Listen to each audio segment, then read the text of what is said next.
Nice story there. All right, really interesting to hear your views about martial arts and how you got started into it.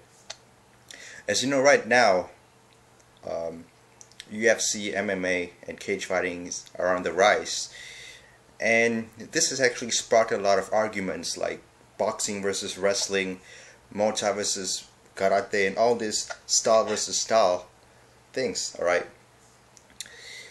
Do you believe in all this style versus style? Do you think it's fair to judge a whole style just based on one fighter?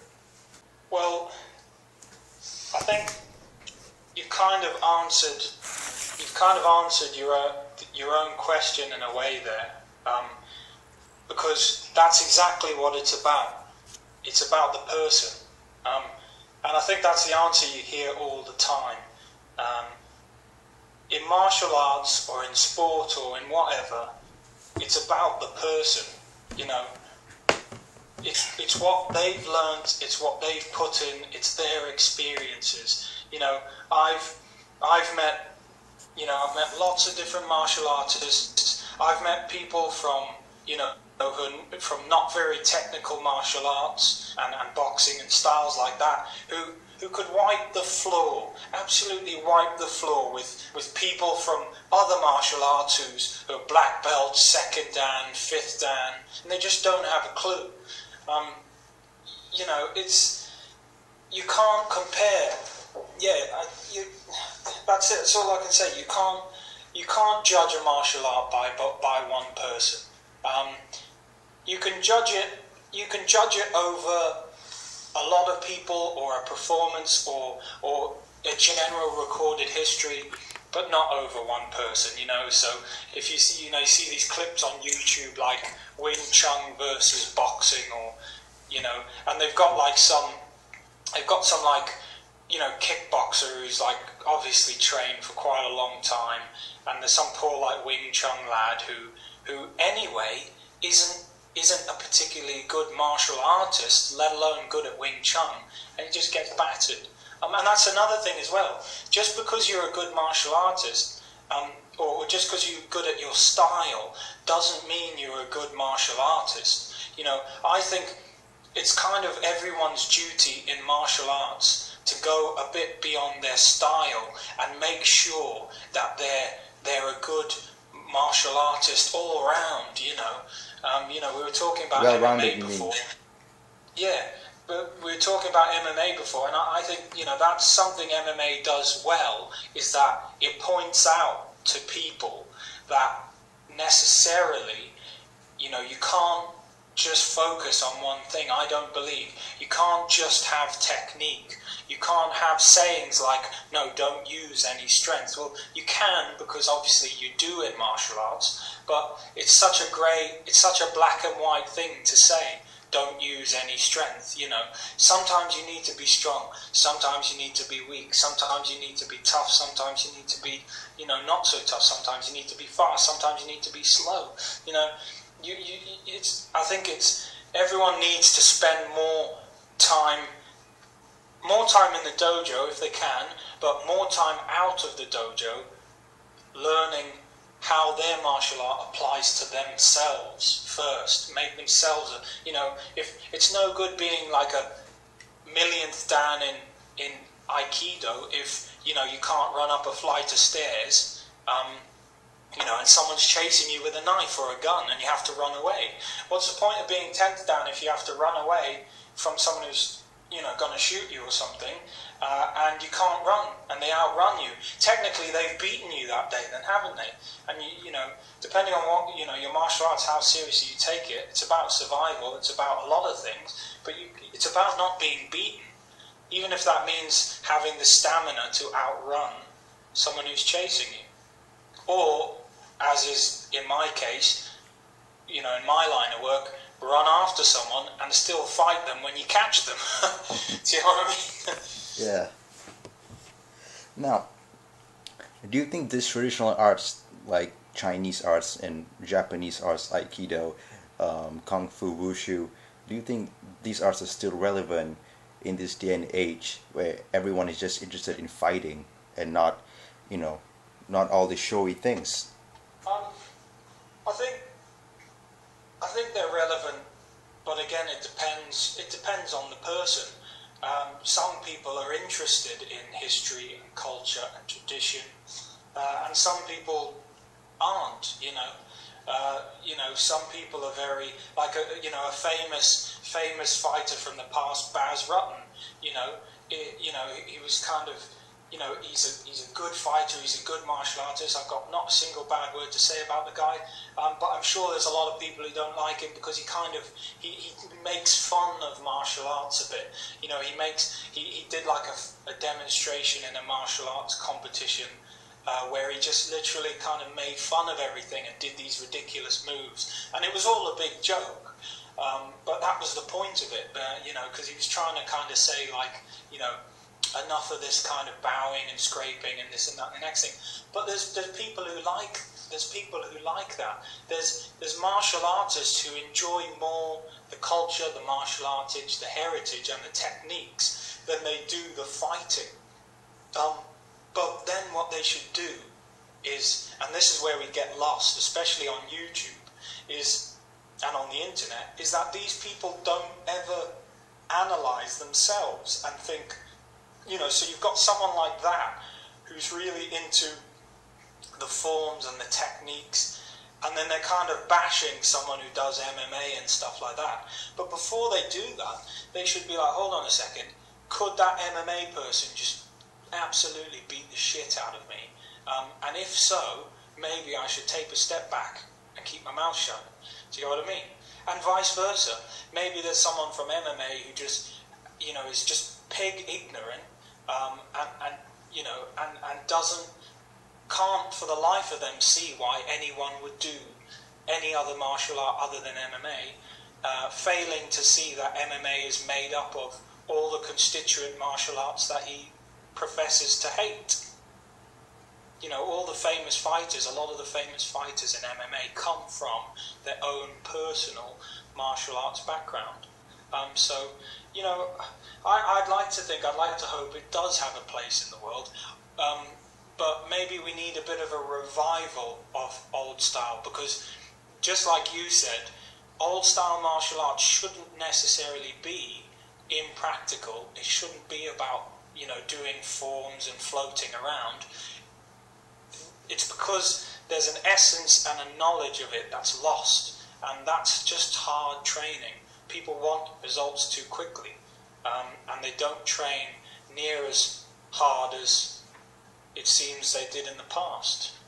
Often for health reasons, which you can't always blame, because the biggest, just before I'll stop talking, I promise at some point.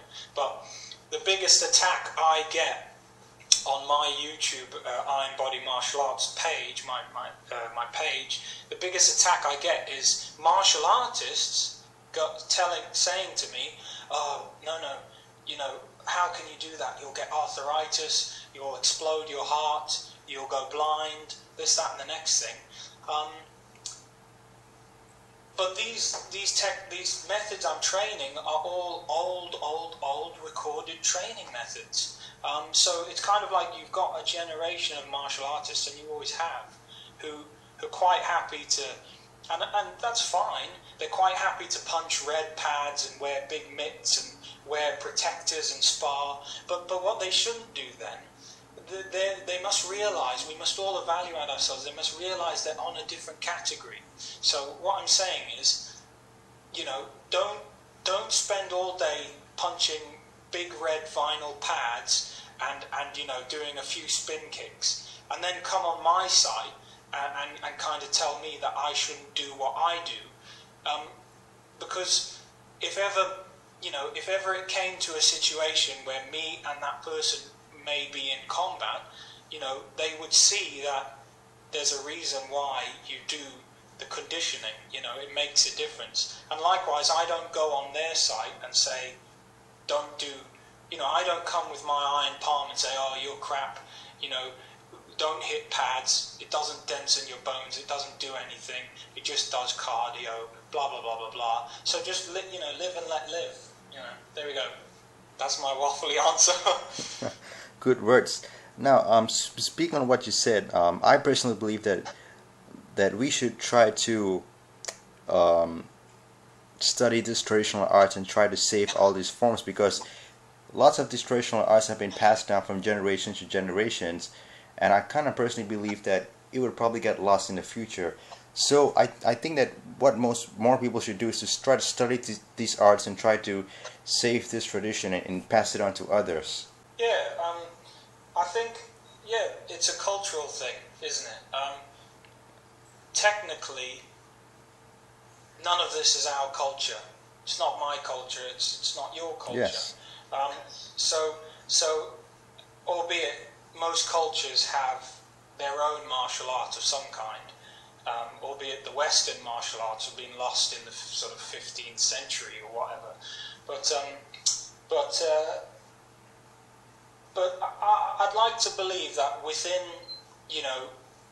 within China at least, and Japan and Indonesia and stuff like that these things are being preserved, and they will always be there. But I do know that with this new wushu, well, not new, but I know there's a lot of gripes in the traditional kung fu community about the current state of wushu, which is demonstrative kung fu, and there always has been for a lot of years, even before my time. There's been a lot of people who I've spoken to worrying about the state of kung fu, and how it's not really traditional anymore, and it's all about these forms and all about wushu and stuff. But then, that said, you go on YouTube and there's clips of Iron Fist guys, breaking bits of log with their hand and smacking stacks of bricks. So it's out there. It probably in the same distribution that it always was, I would say. But yeah, it should be preserved, hopefully. But I personally believe that along with preserving these arts, I think we should evolve to fit the modern times, because I don't think people are going to attack us with swords or knives or all these weapons. Because if you look at the street right now, everyone's trying to punch us, kick us, take us down. And do you see lots of people, do you see many schools actually doing this? Or do you think that a lot of schools are stuck to the old ways? Well, I think a lot of schools try and do it, but what happens is if you're not very careful, it just melds into going from being practical into just not doing your art anymore. Do you get what I mean? Like, I've seen loads of schools, especially karate schools, and they're like, oh, well, listen guys, to be practical, we're going to do the lesson today in our boots. And then, which is fine because it's an extra weight on your feet. You could say it's a bit like wearing those, well, using the stone locks on your feet or whatever. And they practice, but it often just descends into, into a bit of rubbish.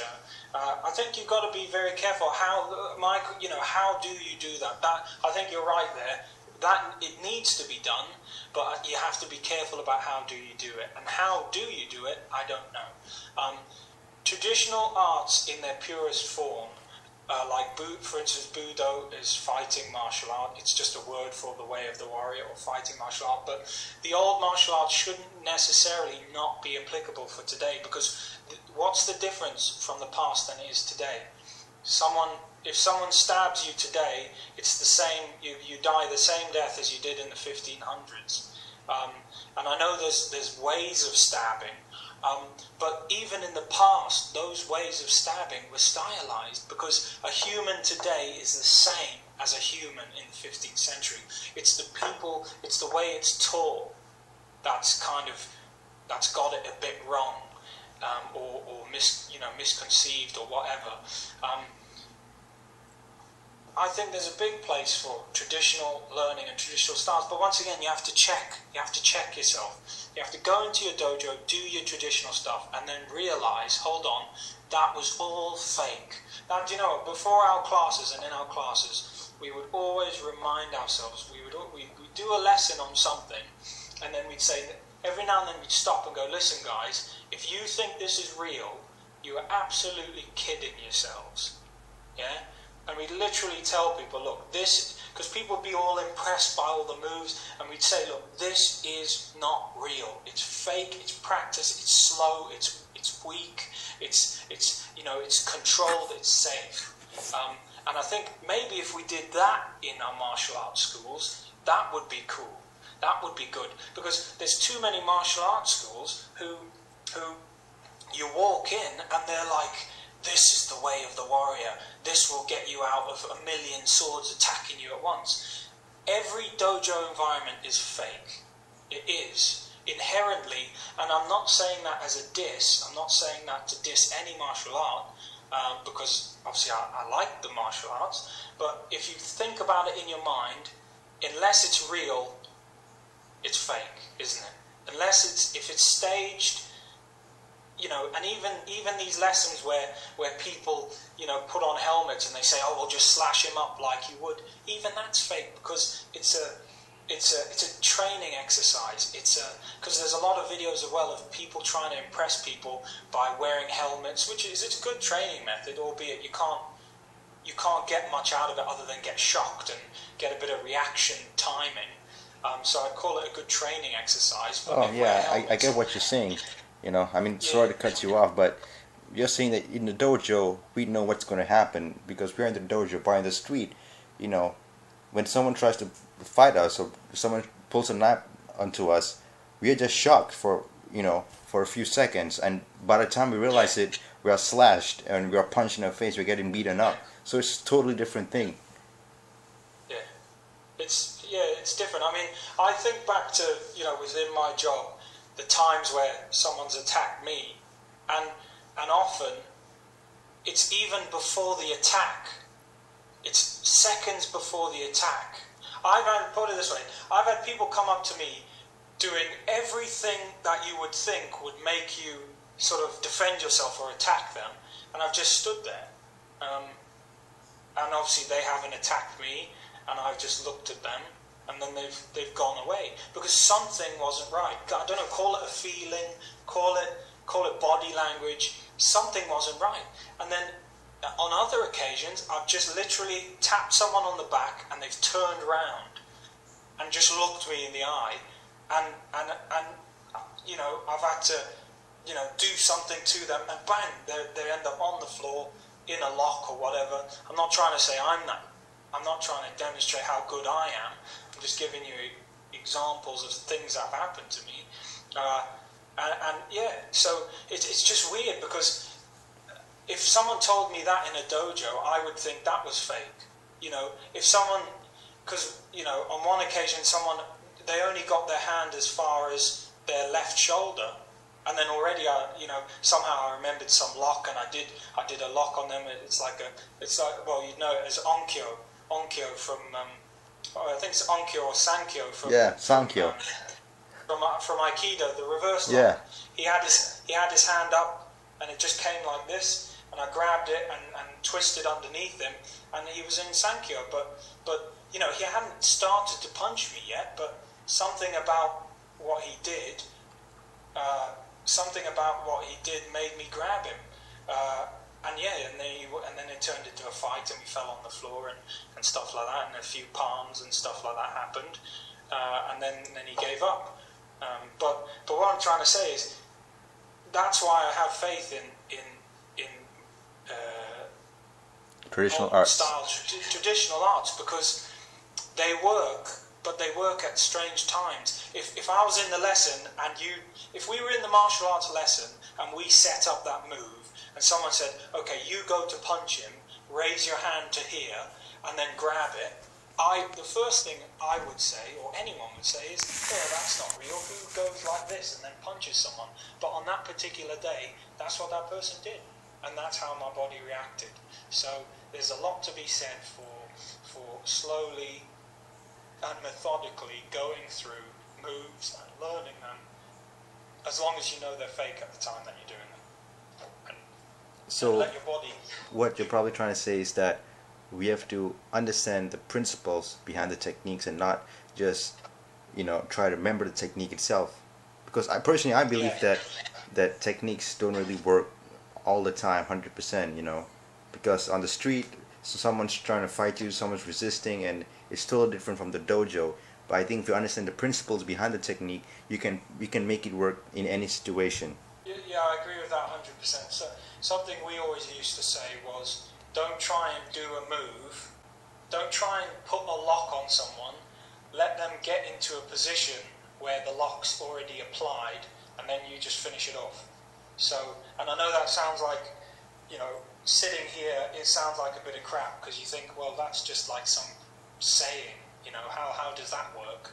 But for instance, if you applied it, if you apply it to a real lock, there's an over the shoulder lock that or throw that you might know, where you take the same hand, or you take the left hand basically, and you put it over the left shoulder, and that bars the shoulder, and then you can either lock the elbow joint or you could throw the person by the hand.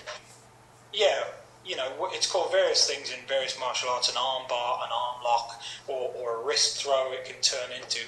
But what we always did or tried to do is we'd set up our practice moves in sort of sets of 3 or 4.